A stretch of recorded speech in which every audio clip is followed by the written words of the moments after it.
Bună dimineața, dragilor! Începem o nouă zi în UK. Astăzi mergem să schimbăm de dimineață uleiul la mașină. Avem niște pachete la eBay de livrat, ca second job, să zicem așa, ca un hobby. Mai fac și o altă activitate pe lângă cea de bază, adică ca angajat, și vând obiecte, iteme pe eBay de diferite mărimi, de diferite categorii, cu speranța ca pe viitor acesta să fie jobul meu principal. Astăzi avem de livrat o sumă de colecte către Every. Uite aici la magazinul ăsta. Cel mai apropiat drop-off point de mine. Și vă țin la curent. Aici am două cauciucuri electrice. Aici am un cort.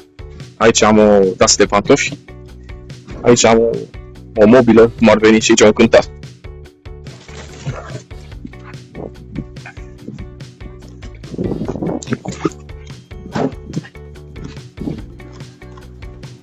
Sorry.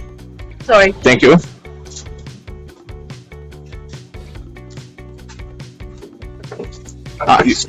Okay.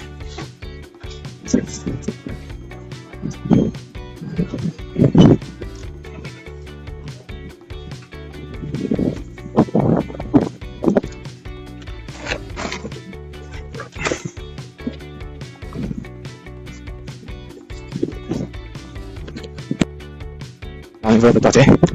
Am dat și inclusiv tichetul, totul aici, cu track-order-urile. Asta este pentru impost, deci nu îl voi folosi, îl voi lua cu mine și îl voi pune la unde sta pe lângă Lidl. Bun, pentru moment ne-am terminat. Așteptăm alte comenzi mâine dimineața. Dacă vreți să aflați mai multe despre afaceri de eBay în Marea Britanie, lăsați un comentariu. Așa că până atunci, baftă la toată lumea și ne auzim în noi evenimente.